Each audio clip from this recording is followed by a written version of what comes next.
삶과 죽음을 바라보는 지혜. 16세기 프랑스의 유명 철학자이자 사상가인 몽테뉴가 바라본 죽음의 세계란. 몽테뉴 왈. 우리가 지구 어느 곳에 있든지 죽음이 찾아내지 못하는 곳은 없다. 우리가 의심과 회의의 땅에 있기라도 하듯 온갖 방향으로 끊임없이 고개를 돌릴지라도 만일 죽음이라는 재난으로부터 벗어날 길이 있다 해도 나는 죽음으로부터 벗어나고자 노력하지 않겠다. 당신이 죽음으로부터 벗어날 수 있다고 생각한다면 그것은 미친 짓이다. 사람들은 오고 가며 쉴 새 없이 움직이고 춤을 추기도 하지만 죽음에 대해선 한마디 말도 하지 않는다. 모든 일이 잘 되어갈 수 있다는 믿음 아래 하루하루의 생활을 영위하고 있다. 그러나 죽음이 그들에게, 그들의 아내에게, 그들의 아이들에게, 그들의 친구에게 갑자기 찾아올 때 죽음을 의식하지도 못했고 준비하지도 못했기 때문에 폭풍처럼 감정이 그들을 압도해 울부짖고 분노하면서 절망에 빠지게 된다. 죽음이 우리에게서 가장 좋은 것을 빼앗아가기 시작할 때 죽음에 대해 사람들이 일반적으로 취하는 것과 다른 정당한 방식을 택하도록 하자. 죽음을 낯설게 여기지 말자. 죽음과 자주 접촉해야 한다. 죽음에 익숙해지도록 하자. 다른 무엇보다 죽음을 마음으로 자주 생각하자. 죽음이 어느 길목에서 우리를 기다리는지 아무도 모른다. 죽음을 몸에 익히는 것은 실제로는 자유를 실습하는 것이다. 어떻게 죽어야 하는지 지혜를 깨우친 사람은 절대로 돈의 노예가 되지 않는다. 죽음을 몸에 익혀서 자유를 실습하는 것이 왜 그렇게 어려울까? 우리는 어째서 죽음을 두려워하며 바라보는 것조차 피하는 것일까? 어쨌든 우리는 마음 깊이 죽음으로부터 벗어날 수 없음을 안다. 티벳의 최고의 시인이자 성자인 밀나레파는 이렇게 말한다. 우리가 그토록 두려워하는 시체라 불리는 것이 바로 지금 여기에서 우리와 함께 살고 있다라고 말한다. 우리가 죽음에 직면하기를 회피할수록 혹은 죽음을 무시할수록 우리를 괴롭히는 공포와 불안은 더욱 커지게 된다. 우리가 그런 두려움으로부터 달아나기 위해 애쓸수록 공포는 더 한층 끔찍하게 다가오게 된다. 죽음은 엄청난 신비다. 하지만 죽음에 대해 우리가 말할 수 있는 것은 두 가지가 있다. 우리가 죽는다는 것은 절대적으로 확실하고 우리가 언제 어떻게 죽을지는 확실하지 않다는 것. 그렇다면 단 한 가지 확실한 것은 언제 죽을지 불확실하다는 이유로 우리가 죽음에 직면하기를 회피한다는 사실이다. 술래잡기 놀이를 하는 어린애가 자기 눈을 가려서 아무도 자신을 볼 수 없다고 생각하는 것과 같은 상상을 우리는 하고 있다. 왜 우리는 죽음의 공포 아래서 살아야 하는가? 우리의 본능적인 욕망은 계속 살아가는 것이고 죽음이란 우리에게 친숙한 모든 것을 끝장낸다고 생각하기 때문이다. 죽음이 찾아오면 전혀 알지 못하는 공간에 던져지거나 전적으로 다른 누군가가 된다고 우리는 느낀다. 무서울 정도로 낯선 환경에 처해서 길을 잃어버리고 당혹하게 될 것을 우리는 상상한다. 죽음이라는 근심, 걱정에 시달리면서 낯선 외지에서 어딘지도 모르고 말도 안 통하고 돈도 없고 사람과 접촉하지도 못하고 여권도 없고 친구도 없이 혼자서 눈뜨는 외국에서의 아침과 같다고 상상한다. 우리가 죽음을 두려워하는 가장 큰 이유는 자신이 누구인지 모르기 때문이다. 우리는 자신이 다른 것과 구분되는 독자적이고 개인적인 정체성을 지니고 있다고 생각한다. 그러나 구체적으로 그 내역을 검토해보면 그 정체성이란 전적으로 그것을 받쳐주는 무수한 사물들의 집합에 불과한 것임을 알게 된다. 이를테면 우리의 이름, 자신의 일대기, 배우자, 가족, 집, 일, 친구, 신용카드 등 우리가 자신의 안전을 위해 의지하고 있는 것들은 이렇게 깨지기 쉽고 일시적인 버팀목일 뿐이다. 따라서 그것들을 모두 잃어버린다면 진정 우리가 누구인지 말할 것이라도 있을까? 우리에게 이처럼 친숙한 버팀목이 제거된다면 우리는 바로 우리 자신, 우리가 모르는 바로 그 사람, 우리가 평생 동안 함께 살아왔지만 결코 만나기를 원하지 않았던 바로 그 낯선 사람과 만나게 된다. 우리는 이처럼 낯선 사람과 침묵 속에서 마주치지 않기 위해서 삶의 시간을 하찮고 사소한 시끄러운 움직임으로 채우고 있는 것은 아닐까. 또한 이것은 우리의 삶의 방식이 기본적으로 비극적임을 지적하는 것은 아닐까.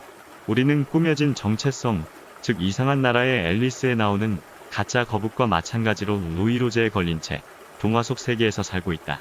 물질만을 취하는 쾌감의 정신이 팔려 우리들은 모래 위에 집을 짓고 있다. 죽음이 환상을 무너뜨려 숨겨진 공간으로부터 우리를 쫓아낼 때까지 이 세계는 기묘하게도 튼튼한 것처럼 보일 수 있다. 우리가 현실에 대한 좀 더 정확한 단서를 지니지 못한다면 어떤 일이 일어나겠는가? 죽을 때 우리는 모든 것, 특히 우리가 그토록 애지중지하면서 맹목적으로 의존했고 그렇게 열심히 계속 살아있게 하려고 애썼던 육신을 뒤로하고 떠난다. 그러나 육신과 마찬가지로 우리 마음도 믿을 만한 것이 못 된다. 잠시 자신의 마음을 들여다보라.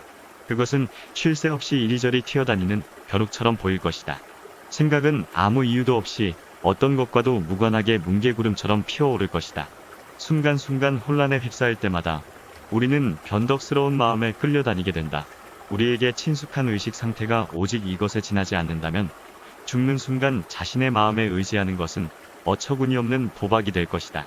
동양의 고대 철학자이자 사상가인 장자는 또 이렇게 얘기하고 있다. 사람의 탄생은 슬픔의 탄생이다.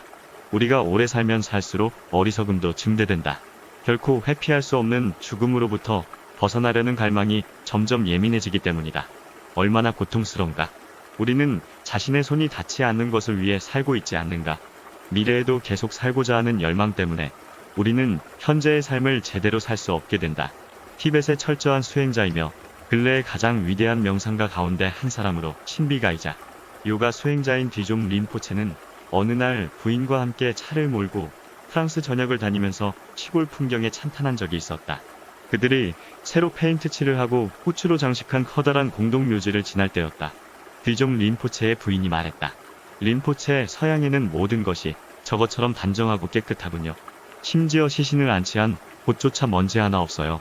동양에는 사람들이 살고 있는 집도 이렇게 깨끗하지는 않아요 하고 물으니 뒤좀 린포체가 답했다. 아, 그래요. 정말 그렇죠. 이 나라는 문명이 발달한 국가이니까. 그들은 죽은 시신을 위해 저처럼 놀랄만한 집을 마련했군요. 하지만 당신도 보지 않았어요. 그들은 살아있는 시신을 위해서도 멋있는 집을 짓죠.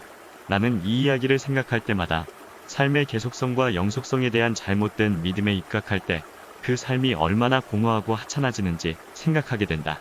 우리가 저렇게 살아갈 때 뒤좀 린포체의 지적대로 우리는 살아있는 시체가 된다. 우리들 대부분은 저렇게 살고 있다. 우리는 미리 정해진 계획에 따라 산다. 그리고 젊은 시절을 교육받기 위해 보낸다. 그러고 나서 일자리를 구하고 누군가를 만나 결혼해 아이를 낳는다. 우리는 집을 사고 사업에 성공하려고 노력하고 전원주택이나 두 번째는 자동차 구입을 목표로 삼는다. 우리는 친구와 함께 휴가를 즐기며 퇴직 이후의 계획을 세운다. 어떤 사람들에게 가장 큰 문제는 다음 휴일을 어떻게 보낼 것인가, 크리스마스 때 누구를 초대할 것인가 하는 것이다. 우리는 단조롭고 보잘것없고 계속 되풀이되는 하찮은 것을 추구하기 위해 삶을 소모한다. 그러나 이 같은 행동을 하는 것도 우리가 더 나은 것을 알지 못하기 때문이다. 삶의 진행 속도는 너무나 빨라서 우리는 마지막 순간에 이르러서야 비로소 죽음을 생각하게 된다. 더욱더 많은 재산, 더욱더 많은 재화, 더욱더 편리한 문명의 이기에 둘러싸여 있으며 비록 무상함이라는 깊숙한 두려움이 우리를 숨막히게 할지라도 결국 이것들의 노예가 되어버리고 만다. 우리의 모든 시간과 정력은 단지 이것들을 유지하는 데 소모된다. 우리 삶의 유일한 목표는 가능한 한 안전하고 확실하게 모든 것을 보존하는 것이다. 변화가 일어날 때 우리는 가장 빠른 치료, 교묘하게 고안된 일시적인 해결을 원한다. 우리가 이 삶을 위해 많은 시간이나 생각을 쓰는 듯하지만 사실은 그렇지 않다. 오랫동안 일하고 퇴직한 사람을 생각해보자. 나이 들어 죽음의 시간이 다가오자 그는 자신이 무엇을 해야 할지 아무것도 모른다. 실용적인 것에 대해서 우리는 쉴 새 없이 짓거리지만 서양에서 통용되는 실용적인 것이란 아무것도 아는 게 없고 종종 이기적인 행동만 앞설 뿐이다. 우리가 아편 따위의 취약이라도 한 듯이 오직 이 삶에만 초점을 맞추는 것은 커다란 자기 기만이다. 이로 인해서 현대사회의 황량하고도 파괴적인 유물론이 활개치게 된다. 오직 눈에 보이는 것에만 매몰되는 것이다. 어느 누구도 죽음을 말하지 않고 어느 누구도 삶 이후의 삶을 말하지 않는다. 죽음을 말하면 이른바 세계의 진보가 왜곡된다고 사람들이 믿기 때문이다. 그러나 우리의 가장 큰 욕망이 진정 계속해서 사는 것이라면 어째서 우리는 죽음이 끝이라고 무모하게 고집하는 것일까?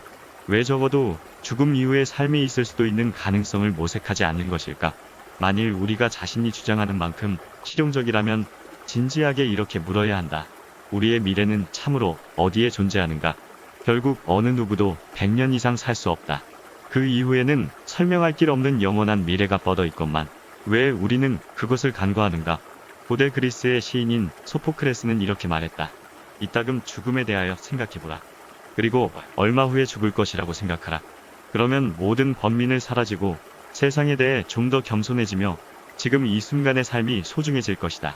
죽음을 상기하는 것은 세상에 대해 비관적이나 자포자기의 심정으로 바라보는 것이 아니라 세상에 순응하면서 열심히 잘 살아보겠다는 마음의 발로이며 삶의 적극적 표현인 것이다. 미래는 생각을 말자. 바로 내 앞에 놓인 오늘만 열심히 살자. 그러면 세상의 진리인 인과응보의 법칙에 따라 당신 앞에는 환한 미래가 반드시 펼쳐질 것입니다. 오늘은 여기서 이만 줄일까 합니다. 감사합니다.